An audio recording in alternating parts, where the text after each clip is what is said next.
All right, welcome everybody. Thanks for attending the personal statement workshop. This is really a session to get you started doing your personal statement for medical, dental, podiatry, optometry, and veterinary school. This is really meant to be a brainstorming session.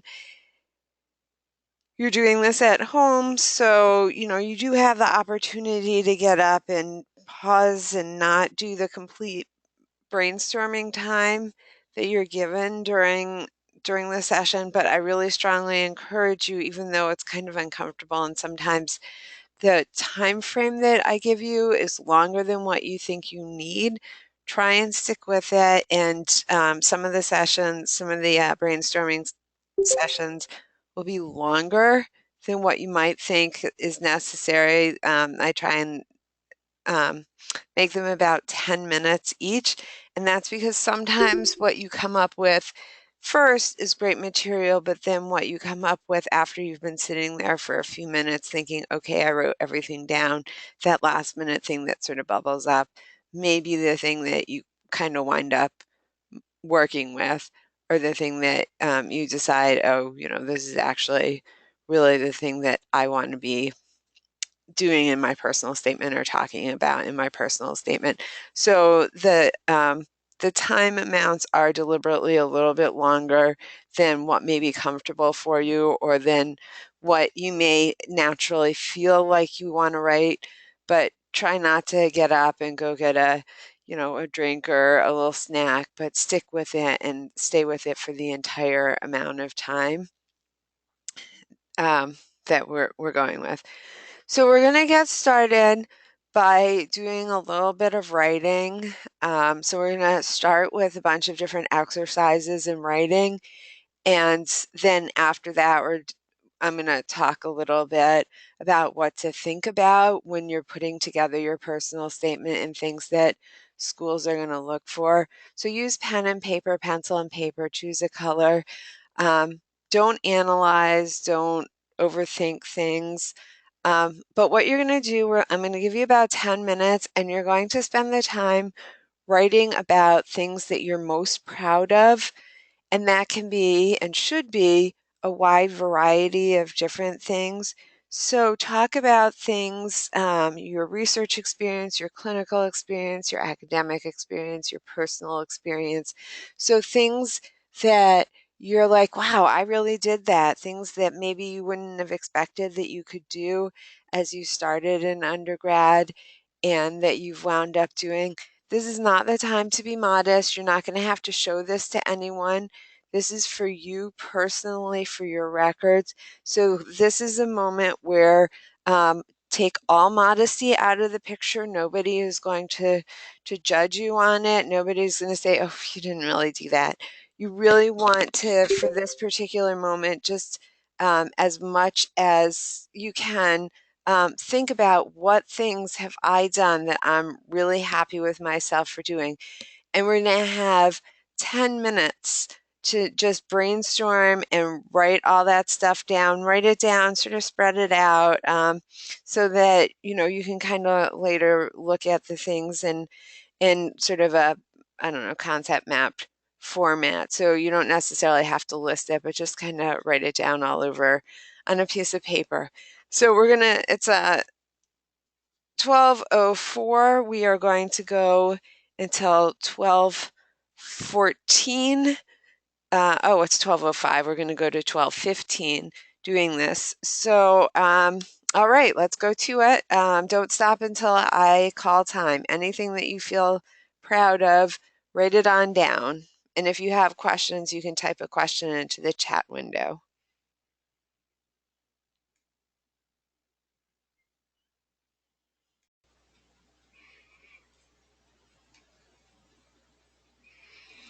Okay, that's 10 minutes. So you can finish up any last thoughts that you have going.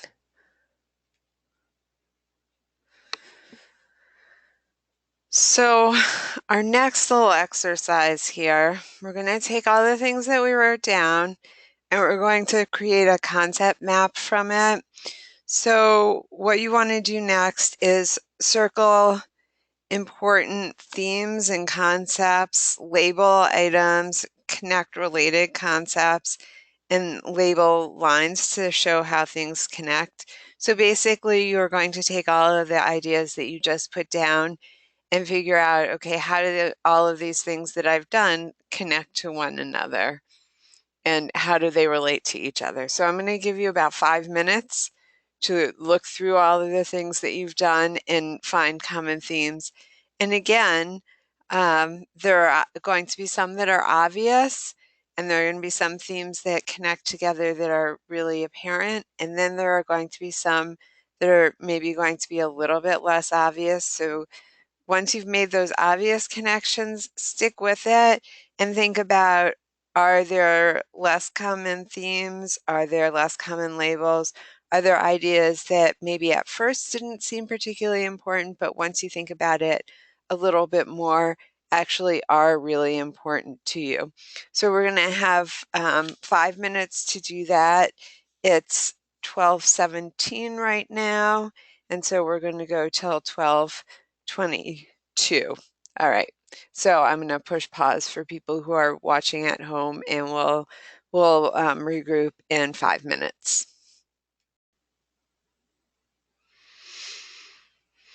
Okay. So it's 12:22.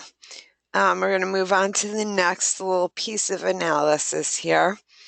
So the next thing that you're going to do, again, looking at the same group of information, you're going to analyze the information, look over everything that you have here, and think about what are some major themes that you have. So basically, when you're putting together your personal statement, you're going to want to have a thread or a theme that runs through the personal statement. So look over all of the analysis that you've done so far, um, the what you've written, excuse me, on the lines that connect your map, and think about, is there a theme there? Is there something that connects the different parts of who you are? And do you feel like you can build your personal statement around one of these themes or one of these threads that ties together your experiences? You want a personal statement that's going to answer the following questions. Who are you? Why do you want to be a doctor? A physician, a dentist, a veterinarian, an optometrist, or a podiatrist, and how are you qualified for that position? So when you finish your personal statement, those are the three questions that need to be answered by the personal statement. Who are you? Why do you want to go to this type of medical program, and how are you qualified? So the next thing that we're going to do, we're going to take another 5 minutes and really analyze the different themes that you have in your on your piece of paper, and think about, is there a thread that goes through everything, and can you build your personal statement around one of those different threads, and what different threads might you potentially use for that? So we're going to have another 5 minutes. Well, it's 12:24. We'll spend until 12:30 doing that. And again, it's 6 minutes, it's a long time, but keep at it. You may find something immediately, but then at the same time, keep looking at it, because the theme that pops out a little bit later might be the theme that you want to go with. Okay, it's 12:30. One last exercise here. And this one is sort of a new exercise, so you can flip your page over or go to a new piece of paper. We're just going to do one more 5-minute brainstorm. Imagine that you have 5 minutes to talk to directly to admissions. What would you say and why? So imagine that you had 5 minutes with an admissions person.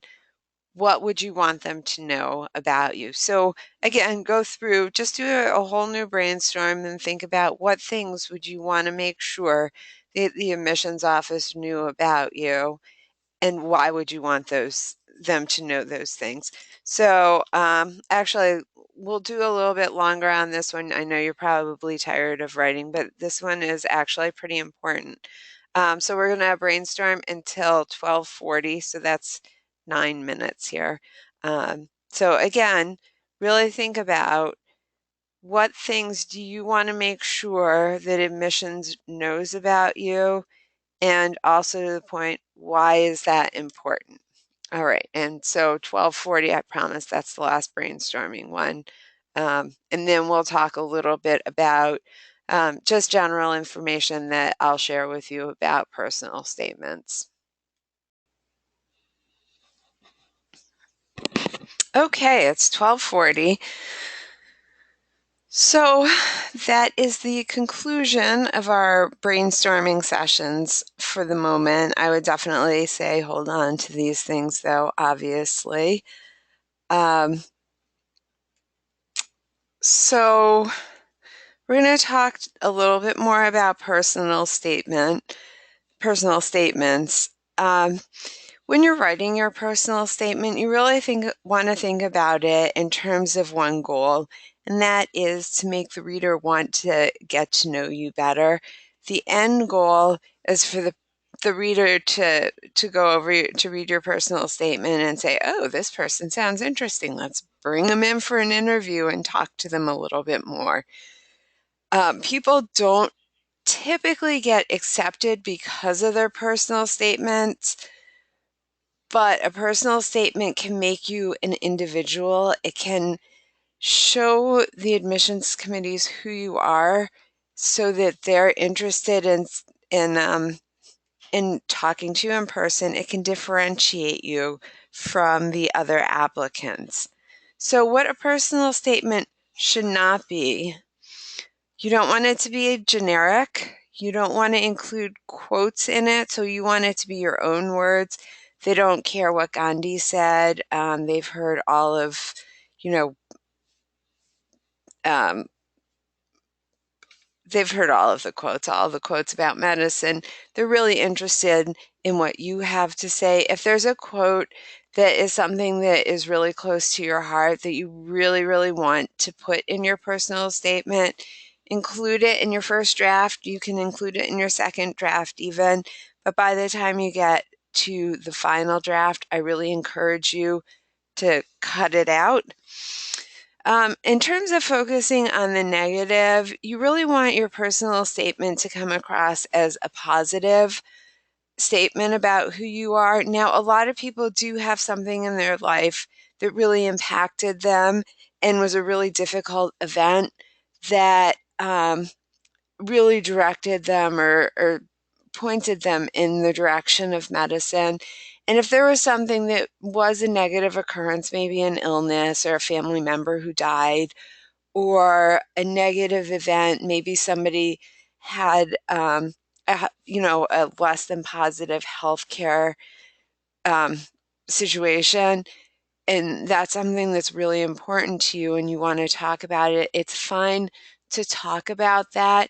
But what you don't want to do is talk about it in a way that makes you sound, number one, like a victim, number two, like you're railing against a system because you're asking to be a part of this system. And to assume that you're going to completely change the system, it's maybe not the best assumption. So, you don't want to talk about an experience with a physician in a way that makes it seem like you don't like physicians, basically. So it's fine to talk about an experience that was a tough experience, but what you want to do is talk about it in a way that shows, number one, resilience, number two, how you face challenges and overcome them, and number three, how your experience of the healthcare system has really influenced you to kind of go into that system and become a contributing member of it. So it's a fine line, and it can be really difficult to sort of distinguish between those. But you don't want people to read your personal statement and think, wow, this person, um, they've already got a negative impression of the healthcare system and they're not in it yet. In terms of what you're going to talk about in your personal statement, at max you have about 5,300 characters for your personal statement. That's about a page and a half. For MD programs, that's about what you get. The DO personal statements and the dental personal statements are shorter than that. So you're not going to have a lot of space. You have about a page and a half for your personal statement. You're not going to be able to talk about everything about yourself. So don't even try. You're going to choose a few things out of your life and your experiences that you want to focus on. For some people, that's going to be something that's really obvious. You have an experience in your life that obviously made you realize that medicine was a career that you wanted. For other people, it's more of a gradual evolution. And so it's a little bit more complicated. You really want to make sure that you're very clear in your personal statement. You don't want anything that could be misconstrued or misunderstood. Somebody actually recently asked me, should I say in my personal statement, I want to be a doctor because X? Um, in your final version of your personal statement, you probably don't want it to be written out that clearly. But again, in your first draft of your personal statement, you may want to say it exactly like that because you want it to be really clear. You want somebody reading that statement to be completely clear without any possibility of not understanding. Um, in terms of making statements about your awesomeness, it's a fine line again because this is not the time to be super modest. You're obviously in your application going to be talking about your accomplishments. What you want to avoid is coming across as arrogant. They don't want you to be arrogant until you're a physician. You haven't learned everything that you need to know, and they want you to come into medical school with an attitude of humility and understanding that you still have a lot to learn. Some things to kind of think about with that when you're writing your personal statement, you want to stay away from using the word I too much. So obviously you're going to have to use I some, but you don't want it too much in there. Um, Sometimes you want to say that you did something that you think is really awesome and you just brainstormed about a lot of awesome achievements that you did, but rather than just say, well, I did this amazing thing, tell it like a story as opposed to just telling the reader, I did this. Tell the story of how it was done, so that they can see and they can interpret themselves that you're awesome. And again, don't leave the ultimate questions unanswered. Who are you? Why do you want to be a physician or a dentist or a veterinarian, optometrist, podiatrist? And why are you qualified? You really want to make sure that those three questions are answered. Sensitive information. So there are obviously a lot of you guys have information about yourself that you're not sure if you should be sharing it. Things that were difficult that happened in your past. Maybe you come from a family background that was difficult. Maybe you had something that happened when you were a student that was difficult. How do you decide what should go in and what shouldn't go in? And you really want to think about, is this piece of information central to my story? You don't want to be sharing information just to make it a sob story. I was sick when I was in the third grade and it was really hard. They're not going to accept you into medical school because of that. But if you want to talk about, when I was in the third grade, I was really sick and I was just so amazed by how the doctors helped me and that really inspired me. That's a different story. It's what you learned and took away from that experience. How have you grown from the experience? How has it impacted the kind of doctor you're going to be? You also want to realize with this last question, how might it be received by different readers? You have to assume that whoever reads your application is going to be different from you. They're definitely going to be different in age from you. They may be from a different racial or ethnic background. They may have come from a different socioeconomic class. They may have come from a different part of the country, a different religion, a different lifestyle, a different sexual orientation. So when you're putting together your personal statement, realize that whoever reads it is going to be different. And the way that you talk about your experience has to be something that will be anybody could read, and that anybody would feel comfortable with reading. And also, kind of realizing what you're sharing is going to be read by people who will have different values and belief systems from you. Now, does that mean that you don't share information that may be sensitive, or that maybe somebody will construe it in a way that might keep you out of a program? Not necessarily, but you want to be mindful about it and think about it, um, and really make a cognizant decision. Most people apply to about 15 schools. So if one school does decide, well, we're not accepting this person based on whatever it is that's just, sensitive information about you, you still have 14 other schools. My experience in general has been that admissions committees are pretty open-minded. Um, but again, you do have to realize that they're different from you. If you have specific questions about sensitive information or things that you're weighing, should I decide this? Should I include this? Should I not include this?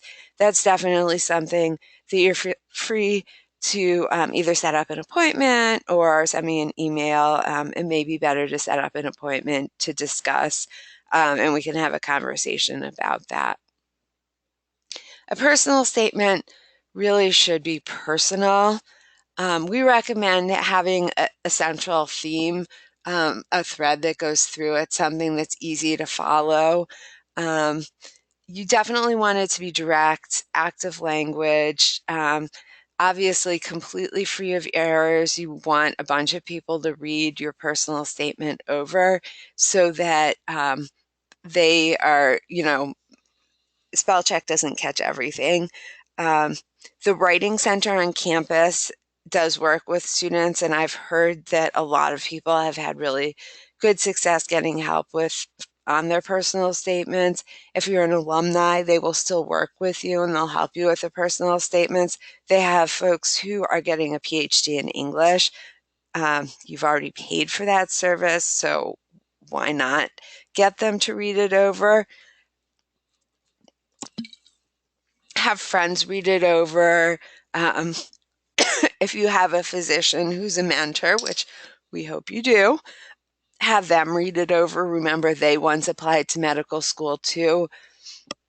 The application process may be a little bit different now than when they applied, but a lot of physicians will be able to give you some good feedback on your personal statement. And remember, in the end, I guess with this slide, what you definitely really want to take away from it is when somebody finishes reading your personal statement, they should have a little bit of an understanding of who you are. A lot of the time people think, oh, I have to do something special. I have to do something amazing.